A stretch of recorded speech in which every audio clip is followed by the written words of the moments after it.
Let's dig into the U.S. economy and our current cycle of deficit spending and rising national debt. The U.S. economy is $30 trillion. Now, you and I cannot fathom what a trillion of anything is. Dollars, donuts, dishes, but a little bit later in the show, I'll try to help out with that. In the meantime, at $30 trillion, the U.S. economy is the world's largest, but it has a debt problem. The national debt today is $36.2 trillion. Now, how should we think about that? Well, economists care about the ratio of national debt to the size of the economy.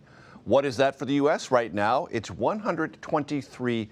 In 1990, the year I came to Washington, the ratio was 55%. Now, that's a picture of me in 1991. Scary, isn't it? What a punk I look like. Anyway, in 2010, the ratio was 91%. It crested at 126% in the pandemic year of 2020. The danger zone, experts agree, is anything above 100%. We are there, big time. The debt is made up of all the accumulated deficits in years past, and we have had many. The last balanced federal budget was in 2001. What's our deficit now? Well, last year it was $1.8 trillion, and this year it is projected to be higher. Higher deficits mean a larger national debt, and that ratio we've been talking about just gets worse. The debt is our national credit card. Because the U.S. and foreign investors trust us, we finance our debt at pretty favorable interest rates. The average rate the U.S. government paid last year was around 3.3%. You might think to yourself, wait, that's much lower than I paid for a home or car loan on my credit card, and you would be right. And yet, even with that favorable interest rate, we spent $1.1 trillion just on debt payments last year. That's more than we spent on defense, Medicare, Medicaid, veterans benefits, or safety net programs. Any legislation that adds the deficits or debt makes those interest payments, payments that don't provide a service to anyone or stimulate any economic activity, higher. For deeper insight into all this, I'm happy to bring to the table Maya MacGuineas. She's the president of the nonpartisan nonprofit Committee for a Responsible Federal Budget. Maya, great to have you with us. Thank you, Major. Does this bill, currently before the House of Representatives, sponsored by the White House and House Republican leadership, make the problems I just outlined better or worse? Yeah, and that's the litmus test, because as you just laid out, we are at this point of what could soon be no return, how bad the fiscal situation is. Unequivocally, this bill would make it worse. This is talking about when you look at all of the borrowing and you subtract all the offsets, you're still looking at borrowing of over $3 trillion. And that is before you account for the fact that there are gimmicks in this bill, meaning a lot of the tax cuts would expire after 4 years. That's where we are right now. Like the expired tax cuts from before are all being extended.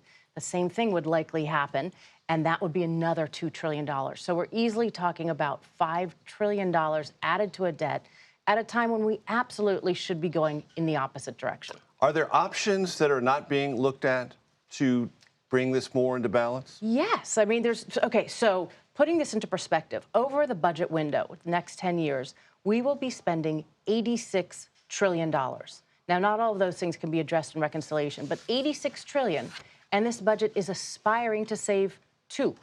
And that's from $2 trillion. $2 trillion. It's better than the Senate, where they're aspiring to $4 billion with a B.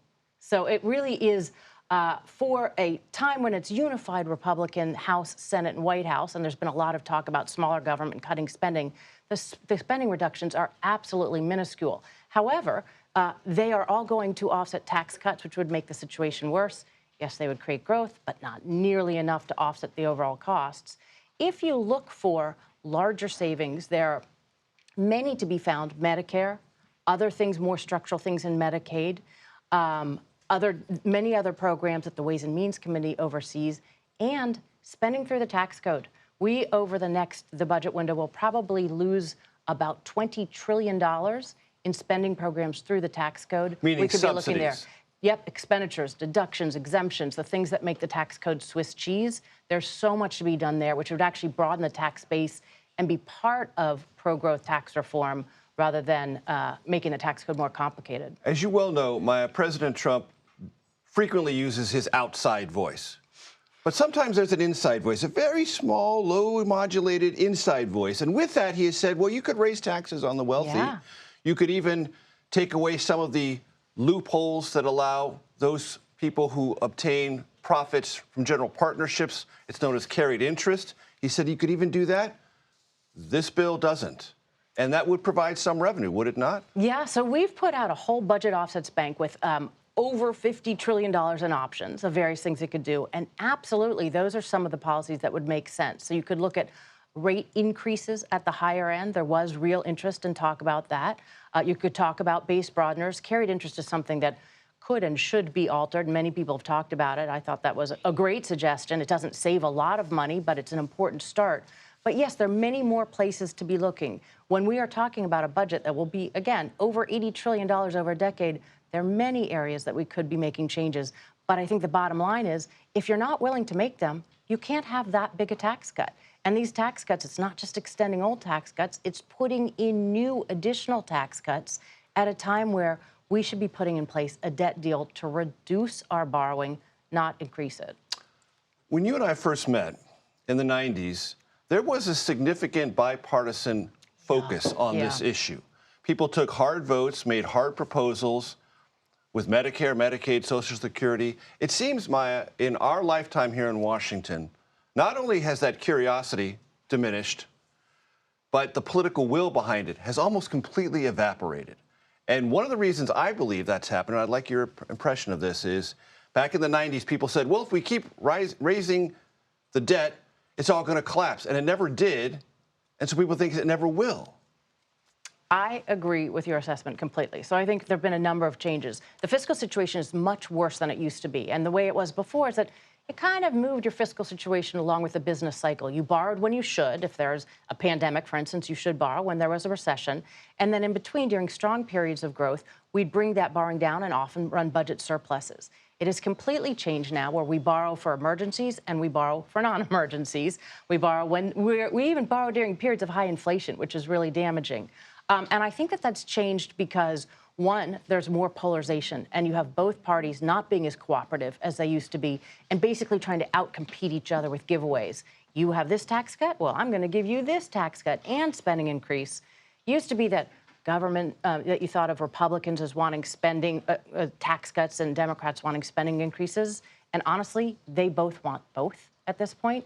But it's an excellent point about interest rates. The fact that interest rates didn't go up when we thought they were going to for a long time, people started saying, I guess rates will be low forever. Don't worry, borrow more. That is not the case. There are a lot of things that kept them artificially low during that period. But we've borrowed so much that now just small increases in interest rates lead to huge increases in the interest payments you were talking about. Fastest growing part of the budget, interest payments. And it's like a credit card teaser rate. We are dangerously dependent on those low interest rates, and they do not look like they will stay in place. Maya MacGuineas, what a pleasure to have you here. Thanks so much. Thanks so much, Major.